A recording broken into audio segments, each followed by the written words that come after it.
Hello everyone, this is Archana Yadav from Science XYZ.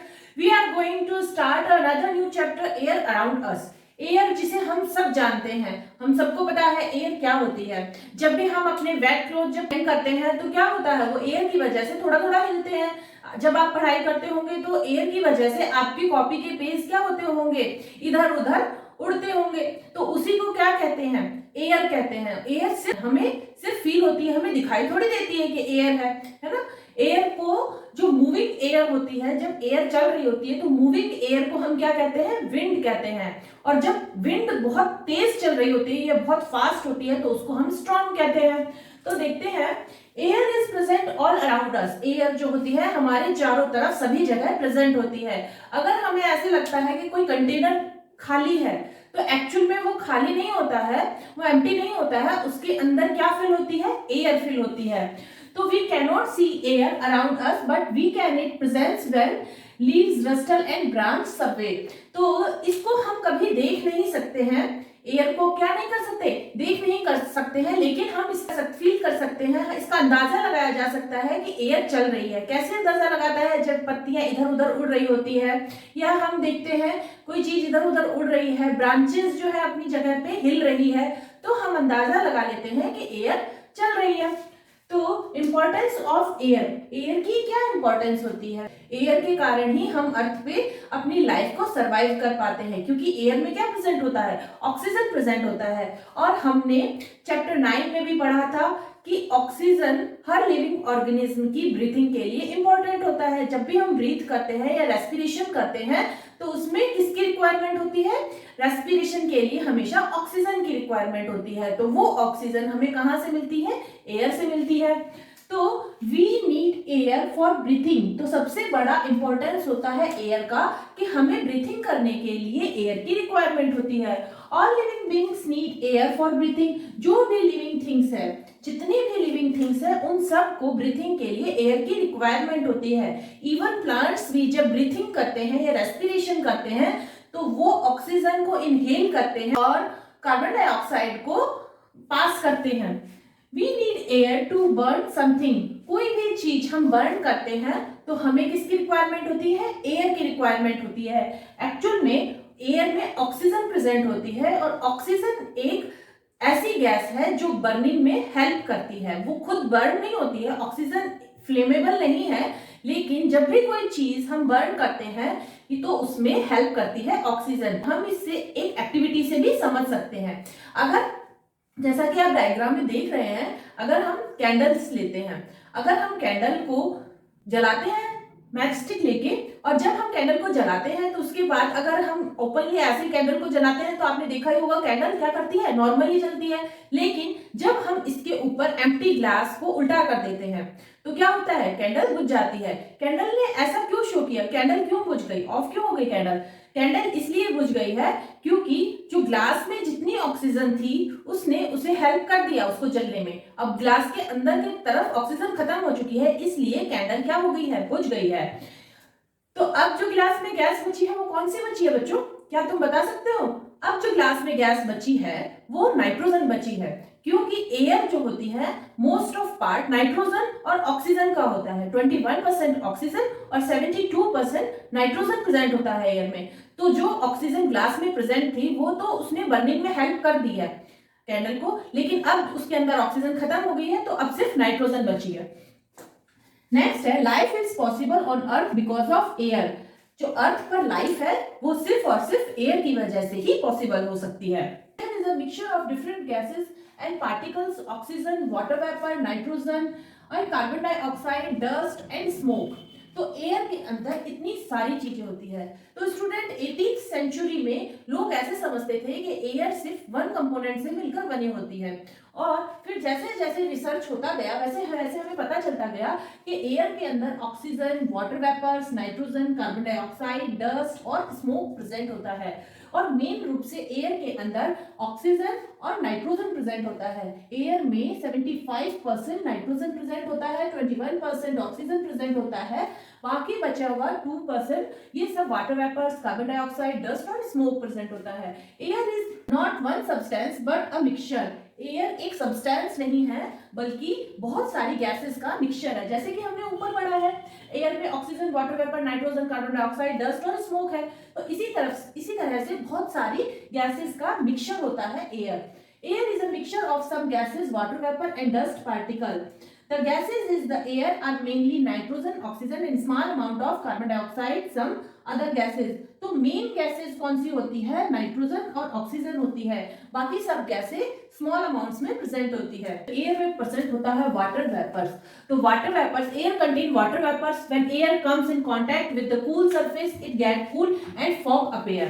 तो air में water vapours present होता है, ये तो हम पहले ही देख चुके हैं। अगर आपको रिमेंबर हो तो हमने देखा था कि जब एयर को कंडेंसेशन करते हैं, एयर का, या वाटर साइकिल में भी हमने पढ़ा था कि जब जो वाटर वेपर्स होती हैं हीट से गर्म होके ऊपर जाती हैं, ऊपर क्या होता है, ऊपर की लेयर्स में एनवायरनमेंट कूल होता है। कूल होने के कारण क्या होती है, वाटर वेपर्स क्या होती है, कंडेंसेशन होता है उनका और वो वाटर ड्रॉपलेट्स में चेंज हो जाती है। तो वही होता है, अगर हम किसी ग्लास में अगर चिल्ड पानी डालते हैं या कोई ठंडी बोतल अगर हम बाहर निकाल के रखते हैं तो उसके बाहर चारों तरफ पानी आ जाता है। वो ऐसा इसलिए होता है क्योंकि जो एयर में प्रेजेंट वाटर वेपर्स है वो उस कूल सरफेस के क्या आती है, टच में आती है, और इस कारण से वो वाटर वेपर कंडेंस होकर क्या बना देती है, वाटर ड्रॉपलेट्स बना देती है, और हमें उसके चारों तरफ फॉग दिखाई देता है इसी के कारण।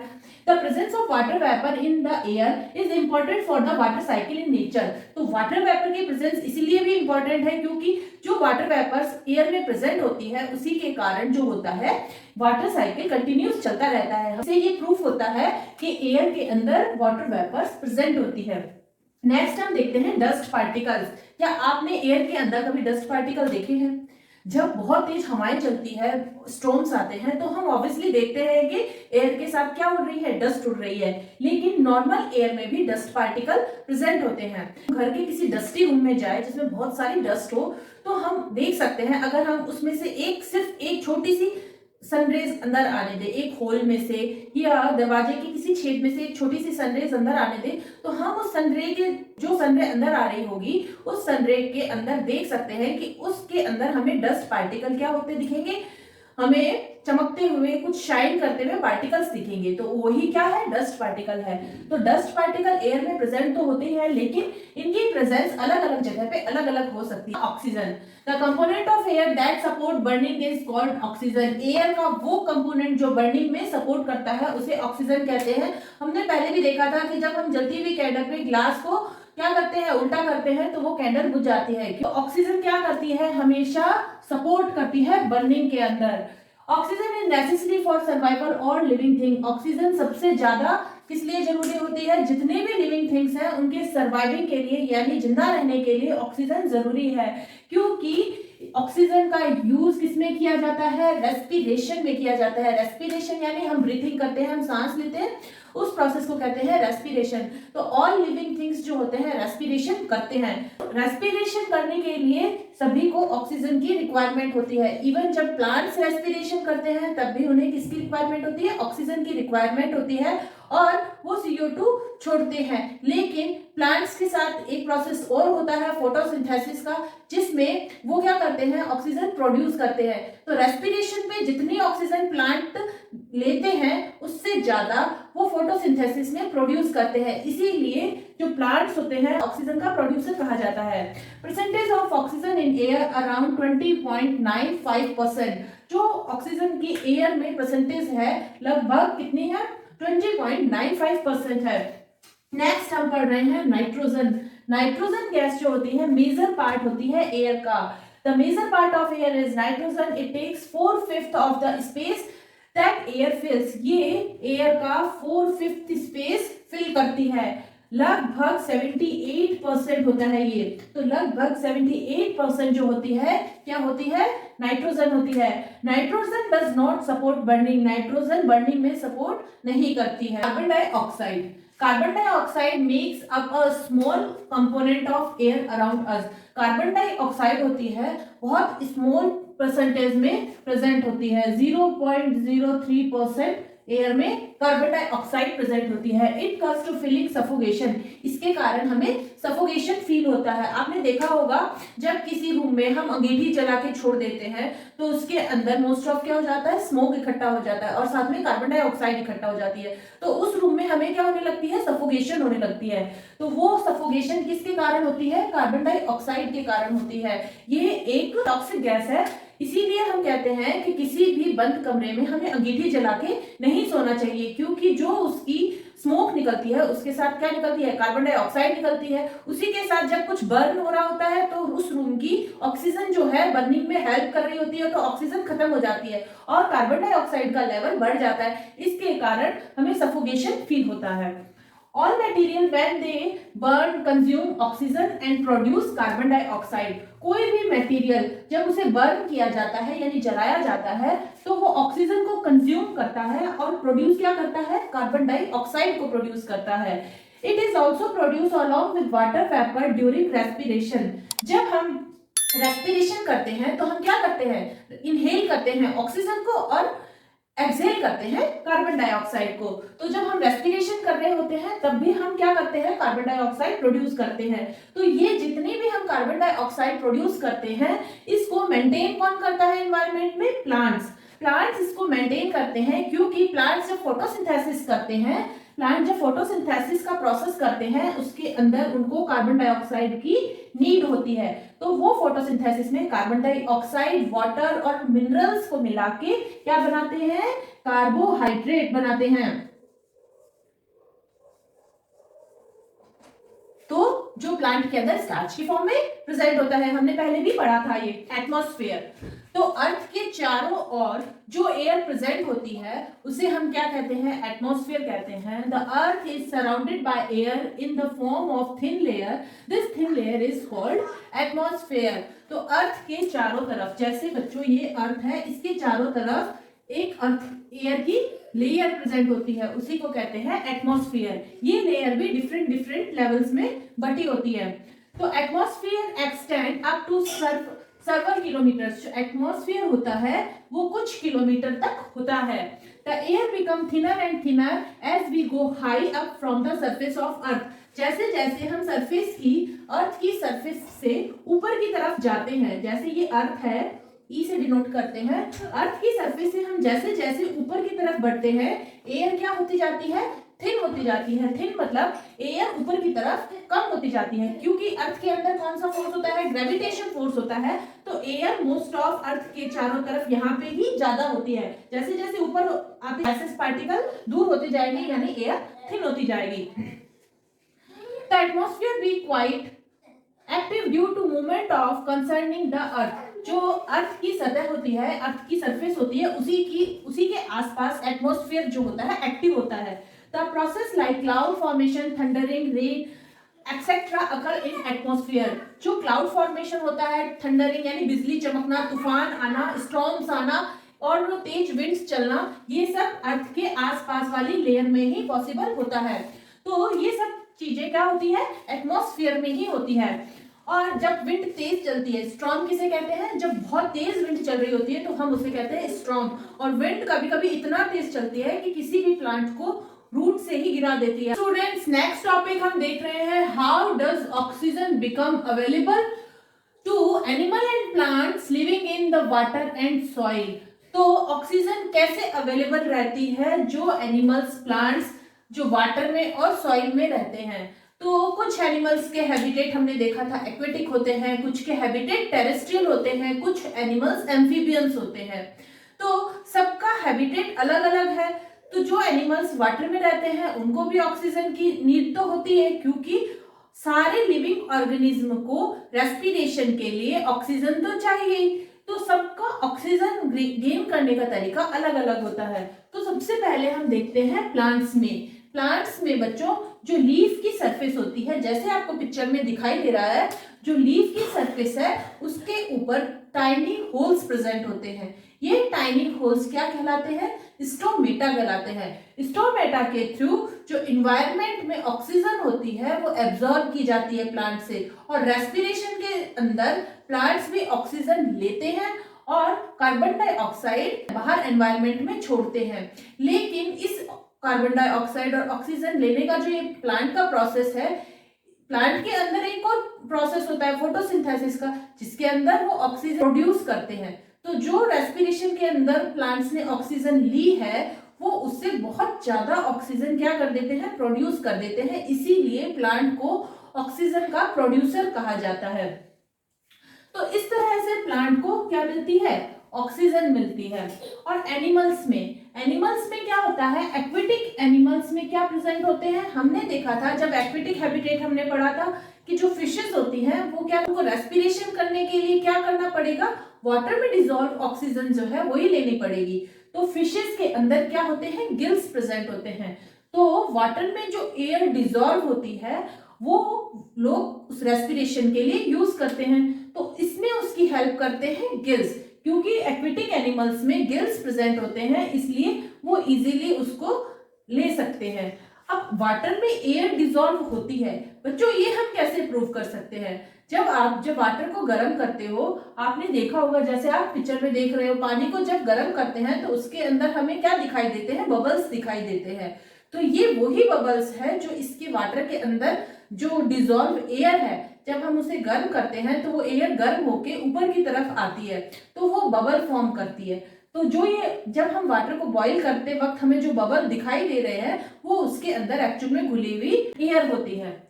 एम्फीबियंस क्या होते हैं, एम्फीबियंस वो होते हैं जो वाटर और लैंड दोनों ही जगह पे रह सकते हैं। जैसे फ्रॉग होते हैं, क्रोकोडाइल होते हैं, वेल्स होती है। तो इन लोगों को अगर रेस्पिरेशन करना होता है तो ये क्या करते हैं, फ्रॉग को अगर वेल एक एम्फीबियन तो नहीं है, वो वाटर में ही रहती है, लेकिन वेल के अंदर क्या होता है, लंग्स प्रेजेंट होते हैं। तो इसलिए यह ब्लो होल भी प्रेजेंट होता है। जब उसको रेस्पिरेशन करना होता है, ब्रीथिंग करनी होती है तो वाटर सरफेस पे आती है और ब्रीथिंग करके फिर नीचे डीप सी में चली जाती है। तो फ्रॉग भी ऐसे ही करते हैं, जब उनको रेस्पिरेशन करना होता है तो वो वाटर सरफेस पे या बाहर की एयर में आकर रेस्पिरेशन करते हैं और फिर पानी में चले जाते हैं। बर्ड्स में क्या होता है, जब बर्ड्स को सबसे ज्यादा एफिशिएंट रेस्पिरेटरी सिस्टम होता है बर्ड्स के अंदर, तो बर्ड्स को जब रेस्पिरेशन करना होता है तो उसके पास लंग्स के साथ साथ एयर सैक्स प्रेजेंट होते हैं। ये एयर सैक उनकी बॉडी को हल्का भी रखते हैं, उनको उड़ने में हेल्प भी करते हैं, साथ ही साथ ये एनी टाइम अवेलेबल रहते हैं यानी ओपन रहते हैं। इसके अंदर जो एयर प्रेजेंट होती है वो उनको एनी टाइम ऑक्सीजन प्रोवाइड करवाती रहती है। साथ में साथ जब बर्ड्स ऊपर की तरफ जाते हैं तो हमने पढ़ा था कि जैसे जैसे हम हाइट पे जाते हैं एयर जो होती है थिन होती जाती है, यानी ऑक्सीजन लेवल कम होता जाता है। तो बर्ड्स जब हाइट्स पे चले जाते हैं तो उनके ये जो एयर सैक होते हैं उनको ऑक्सीजन प्रोवाइड कराते हैं। मैमल्स कौन होते हैं, जैसे हम लोग होते हैं, हमारे अंदर लंग्स प्रेजेंट होते हैं और लंग्स के अंदर बहुत सारी ब्लड वेसल्स प्रेजेंट होती है। जब हम ब्रीथिंग करते हैं तो हमारे लंग्स में सबसे पहले एयर भर जाती है और वही एयर उन ब्लड वेसल्स द्वारा उसमें से ऑक्सीजन को क्या कर लिया जाता है, एब्जॉर्ब कर लिया जाता है और पूरी बॉडी में पहुंचा दिया जाता है, जिससे बॉडी की सारी सेल्स को ऑक्सीजन प्रोवाइड हो पाती है। इस तरह से मैमल्स में रेस्पिरेशन कंप्लीट हो जाता है। हमने देखा कि ऑक्सीजन प्लांट और एनिमल को किस तरह से मिलती है। अब कुछ एनिमल्स क्या होते हैं बच्चों, जमीन के अंदर रहते हैं।